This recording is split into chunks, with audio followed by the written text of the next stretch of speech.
আজকের ক্লাসটি department of ইংলিশের rime of the ancient mariner থেকে।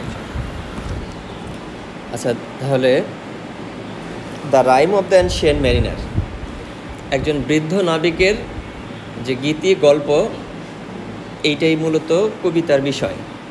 স্যামুয়েল টেলর কলরিজ এখানে একটা সাল যে দেখলাম আমরা 1798, এই সালটা দিয়ে তাহলে কি বোঝাইতে চাইলো?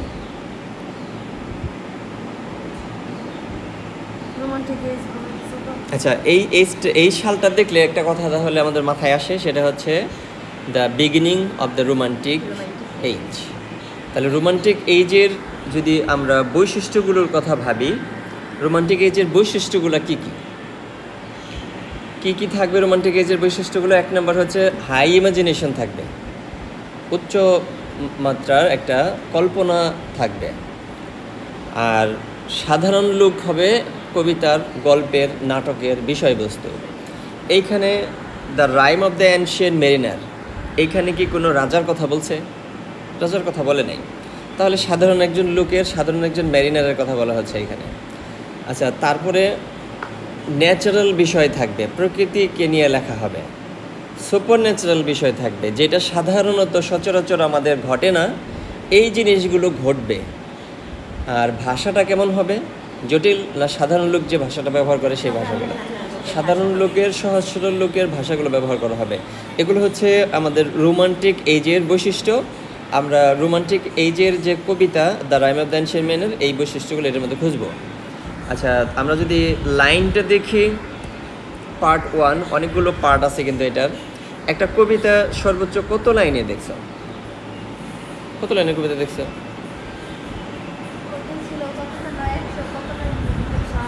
128 দেখছো হাইয়েস্ট। আচ্ছা, আমরা যদি এই কবিতাটাকে একটু দেখি, যে এই কবিতাটা তাহলে লাইন আছে কয়টা? এই কবিতাটাতে লাইন আছে এন টোটাল 625টা।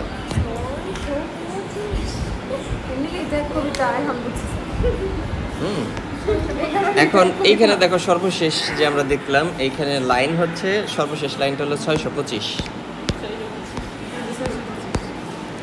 625 নম্বর পাওয়া গেছে না?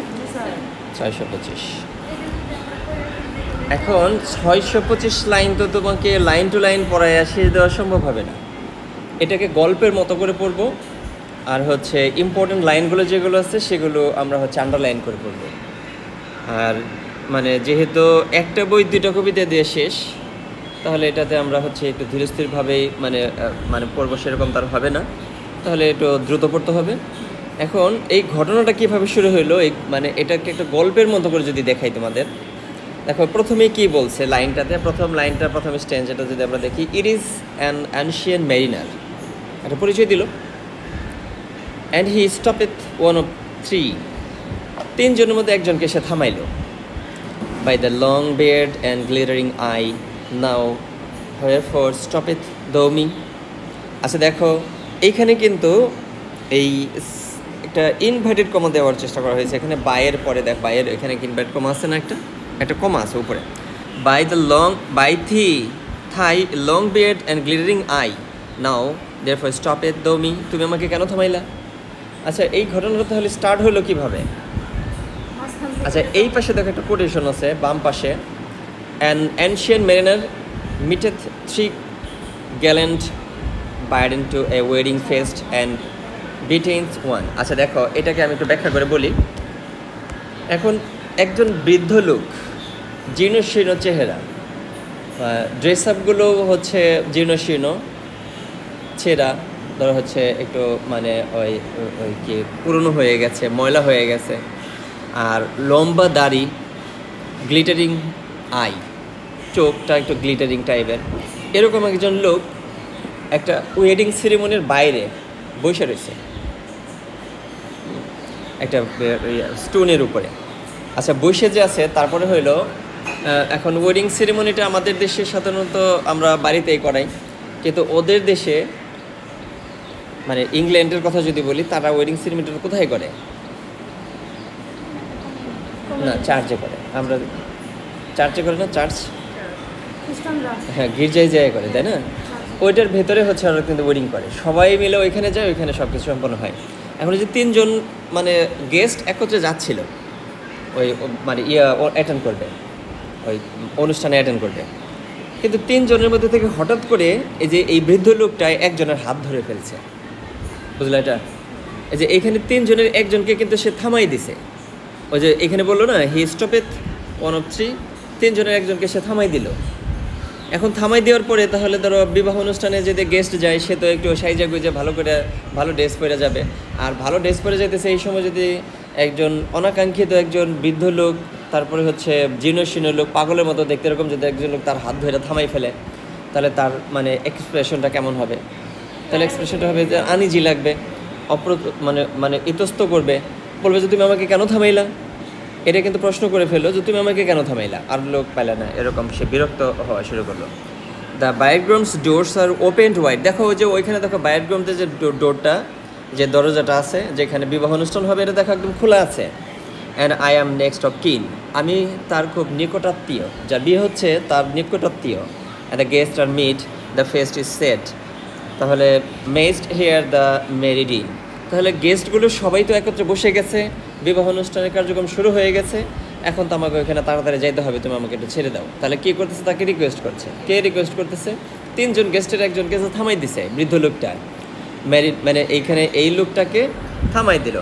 এখন এইখানে কিন্তু প্রথম লাইনেই পরিচয় দিছে, এইটাই কিন্তু সেই বৃদ্ধ ম্যারিনারটা, অ্যানশিয়ান ম্যারিনার। এই ম্যারিনারের গল্প দিয়েই মূলত আমাদের টোটাল এই কবিতাটা। আচ্ছা দেখি, he holds him with his skinny hand, তার যে স্কিনি হ্যান্ড, বৃদ্ধ হয়ে গেলে মানুষের চামড়াটা কেমন কুচকে যায় না? কুচকে যায়।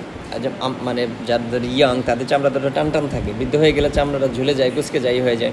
তাহলে এই যে স্কিনি হ্যান্ড দিয়ে তাকে যে ধরছে, দেয়ার ইজ এ শিপ। এইখানে দেখো কে বলতেছে, এইখানে এটা ধৈরাই সে তাকে হাত দিয়ে যে ধরছে, ধরার পরে তার অন্য কোনো কথা নাই। গেস্ট কিন্তু বলতেছে আমাকে ছেড়ে দাও, আমাকে চলে যেতে হবে, আমাকে বিয়ে যেতে হবে, আমি নিকটাত্মীয়, আমি না গেলে হবে না। কিন্তু ওই বৃদ্ধ লোকটা কিন্তু তার কাজ সে করতেছে, কী করলো? ধৈরেই সে একটা গল্প বলা শুরু করছে। আর গেস্ট কী করতেছে? আমাকে ছেড়ে দাও, আমাকে চলে যেতে হবে, আমার প্রবলেম আছে, আমাকে না গেলে হবে না, ওইখানে না গেলে বিয়ে হবে না, আমি নিকটাত্মীয়। এগুলো বলতেছে কে? গেস্টে। আর ওই যে বৃদ্ধ লোকটা কি এগুলো সারা দিতেছে, এগুলো উত্তর দিতেছে, তার কথায় কর্ণপাত করতেছে, নাকি তার গল্প বলা শুরু করে দিছে? একটা গল্প বলা শুরু করেছে হাত থেকে ধৈরেই। কী গল্প বলা শুরু করলো? দেয়ার ওয়াজ অ্যান এ শিপ, একটা কী ছিল? শিপ ছিল। Could she, he. তাহলে সে এটা বলল। Hold off, unhand me, greybeard loon, এটা একটা গালি দিয়ে বললো যে তুমি আমাকে ছেড়ে দাও, বৃদ্ধ লোক, আমাকে মানে আমার হাতটা ছেড়ে দাও। আচ্ছা দেখো, গ্রেভিয়ার্ড বলে লোন বললো, তাহলে eftsoons his hands dropped he. আচ্ছা দেখো, he holds him with his glittering eye. এইখানে একটা ঘটনা ঘটলো। আচ্ছা ধরো হাত ছাড়ানোর জন্য তো চেষ্টা করতেছিল কে? গেস্ট।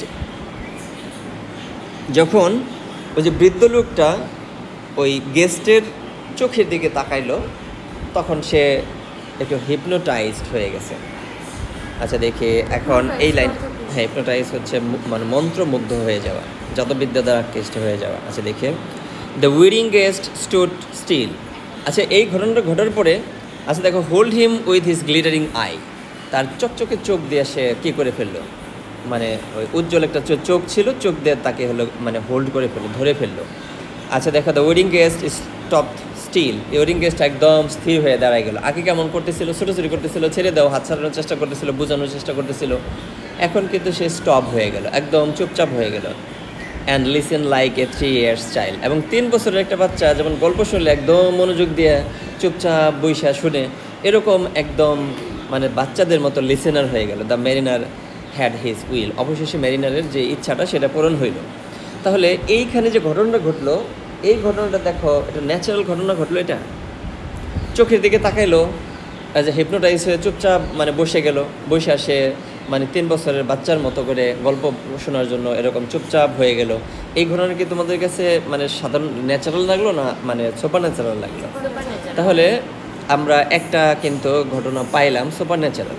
কয়টা পাইছি এখানে আমরা? একটা কিন্তু মানে একটা ন্যাচারাল বিষয় নিয়ে কথা বলতেছি কিনা সেটা তো আমরা একটু পরে দেখবো। তবে সেট আপটা যে ন্যাচারাল, এটা যে কোনো মানে রয়্যাল মানে সেট আপ না, এটা তো বোঝাই যাইতেছে। মানে জীর্ণশীর্ণ একটা মানে আর কি চার্চের বাইরে পাথরের উপর বসে আছে, গেস্টরা যাইতেছে আসতেছে। এইখানে দেখো কোনো রয়্যাল ক্যারেক্টার আছে? কোনো রয়্যাল ক্যারেক্টার, রয়্যাল কোনো পার্সন নাই, সব সাধারণ লোকের ক্যারেক্টার। তাহলে আমরা কিন্তু দু একটা মানে ক্যারেক্টার পেয়ে গেছি ওই ইসের, কী বলে, রোমান্টিক ইসের। আচ্ছা, তারপরে এখানে গল্পটা কিন্তু ধারাবাহিকতা আমি পরে মানে কিছু দূর পরে তারপরে একদম গল্পের মতো করে ধারাবাহিকভাবে বলে যাব। The wedding guest sat on a stone. Wedding গেস্টটা কোথায় যায় বসলো? এখন কি ধরে নিয়ে বসাইছে না একাই যায় বসলো? একাই যেয়ে বসলো। He can choose but hear. সে না শুই না অন্য কোনো পথ বেছে নেওয়ার সুযোগ তার নাই।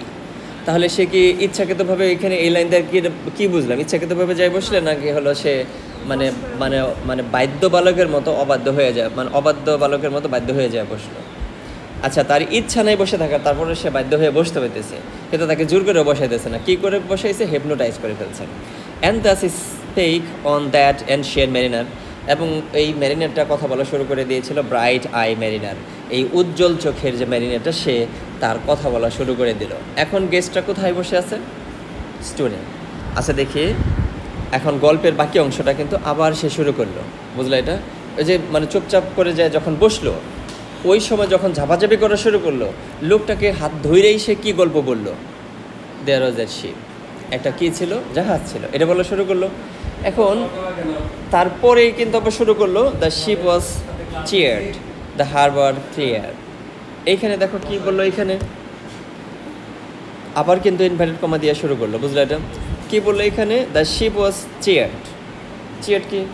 আচ্ছা, ধরো হচ্ছে বন্দর যখন ছেড়ে যায়, সিনেমা বা নাটক উপন্যাসে আমরা দেখছি, সিনেমা ধরো জাহাজ ছেড়ে যেতেছে, তখন কি করা হয়? যে তার যে আত্মীয় স্বজন আছে, লোকজন আছে, তারা সবাই মিলে এখানে কি করে? বিদায় জানায়, টাটা দেয়, তারপরে হলো উইলিশিং করে তারপরে মানে দাঁড়ায় থাকে, এরকম করে না? আচ্ছা, দেখো এরকম করে কিন্তু ধরো হচ্ছে তার বাবা মা অথবা মানে ভাই অথবা তার ছেলে মেয়ে মানে তার ওয়াইফ, এরা সবাই আসে, আইসা নিয়ে তাকে বিদায় জানিয়ে যায়, এটা করে না? এটা করে। Merrily did we dropped. আচ্ছা, তারপরে হারবারটা কেমন ছিল? ক্লিয়ার ছিল। এটা কিন্তু স্পষ্ট, মানে একটু মনে রাখতে হবে, হারবারটা কেমন ছিল? কেমন ক্লিয়ার ছিল? একদম স্পষ্ট ক্লিয়ার ছিল, কোনো ঝামেলা ছিল না, রোদ মানে রোদ ছিল, বৃষ্টি ছিল না, তারপরে ধরো হচ্ছে মেঘাচ্ছন্ন ছিল না, স্পষ্ট ছিল। Merrily did we dropped. আমরা আনন্দের সাথেই যাত্রা শুরু করে দিলাম। Below the kirk, below the hill, below the lighthouse top. আচ্ছা, ধরো হচ্ছে একটা লাইট হাউস আছে, তার পাশ দিয়ে যেতেছে, তারপরে হচ্ছে মানে পাহাড়ের পাশ দিয়ে যেতেছে, তাহলে এখানে কাজ দিয়ে যেতেছে, এই যে এগুলো মানে পার হয়ে যাওয়া শুরু করলো। তাহলে এখন জাহাজটা কিন্তু ছেড়ে গেছে। এটা কি? আর এটা কি দৃশ্যটা দেখাচ্ছে না গল্প বলতেছে? কে বলতেছে গল্পটা? বৃদ্ধ লোকটায়। বৃদ্ধ লোকটা কাকে বলতেছে এই গল্পটা? ওই যে গেস্টকে। এটা কয়জন গেস্টের কয়জনকে থামাইছে? 3 জন গেস্টের একজনকে থামাইতেছে।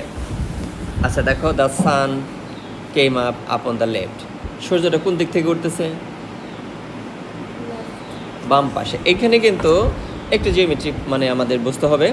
বাম দিক থেকে যদি সূর্য ওঠে, তাহলে তারা যাচ্ছে কোথায়? কোন দিকে যাচ্ছে?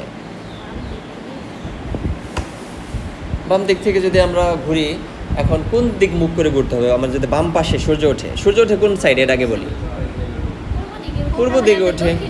তাহলে আমার যদি বাম পাশে পূর্ব হয়, তাহলে আমি কোন দিকে মুখ করে আসি? দক্ষিণ দিকে মুখ করে আসি। তাহলে out of the sea came he. তাহলে এখন কোথায় থেকে বের হয়ে আসতেছে সূর্যটা? সমুদ্রের ভেতর থেকে সূর্যটা বের হয়ে আসছে। এখন আমরা কিন্তু এখানে একটা তথ্য পেলাম, জাহাজ নিয়ে তারা যাচ্ছে কোন দিকে?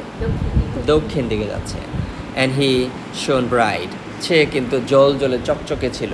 And on the right went down into the sea. এবং সে ডান দিকে সমুদ্রেই কী করলো? অস্তমিত গেল। আর মানে এখন আমরা কোন দিকে যাচ্ছি? এখনও জাহাজটা দক্ষিণে যাচ্ছে, বুঝলো এটা?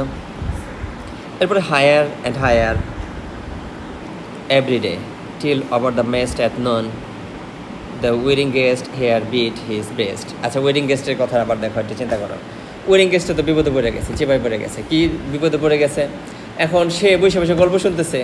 এখন ওই পাশে কি হচ্ছে? বিবাহ অনুষ্ঠান হচ্ছে। সে হলো খুব ঘনিষ্ঠ আত্মীয়। এখন সে তার বুক চাপড়াইতেছে, হাই হাই করতেছে গিয়ে, আমি আমার ছাড়ে নাকি, কিসের পাগলে ধরলো আমারে, বুঝলো এটা? এখন তাহলে দেখো এইখানে যে ওয়েডিং গেস্ট আছে, সে কিন্তু তার বুক চাপড়াচ্ছে যে আমাকে ছাড়ে না কেন, আমার কেন পাগলে ধরলো, আমার কি হইলো, আমি যাই না কেন, যাইতে পারতেছি না কেন? এরা for the hear the loud bassoon the bride has paced into the hall. আচ্ছা, দেখি red as rose is she. এখন এই যে এখানে গেস্ট যে সে কিন্তু বলতেছে দেখো ওই যে তাকে দেখতে একদম লাল গোলাপের মতো লাগছে। কাকে? ওই যে ব্রাইডটাকে লাগছে। Nodding their heads before her goes and merry minstrelsy. আচ্ছা দেখি, এখন এইখানে সে আবারও কিন্তু বোঝানোর চেষ্টা করতেছে তুমি আমাকে এখন ছেড়ে দাও, যা হয়েছে হয়েছে, এখন ছেড়ে দাও, এখনও সময় আছে, দেখো কাজকর্ম শুরু হয়ে গেছে, এখন গেলেও কিছুটা করতে পারবো, এখনও গেলেও আমি অ্যাটেন্ড করতে পারবো, ছেড়ে মানে ই করো। কিন্তু সে কী করতে পারতেছে না, যাইতে পারতেছে না।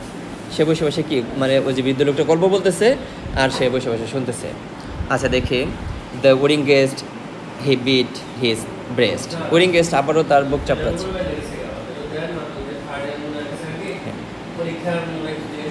আচ্ছা দেখো, yet he can not choose but hear. এখনও সে না শুনে আর কোনো তার দ্বিতীয় অপশন নাই। And the spake on that ancient man the bright eye man. এইভাবে তাহলে অ্যানশিয়েন্ট ম্যানটা ওই যে ব্রাইট আইয়ের মানুষটা কথা চালাই যেতে থাকলো। এখন মূল কথাটা এখানে মানে প্রথম অংশটা শেষ হইলো, পরে প্রথম অংশ শেষ বলতে গুরুত্বপূর্ণ অংশ যেটা মানে ওই কি ব্যাকগ্রাউন্ড, এটা শেষ হইলো, এখন মূল গল্পটা শুরু হবে। আচ্ছা মূল গল্পটা তোমাদের পরবর্তী ক্লাসে এখান থেকে আবার শুরু করবো।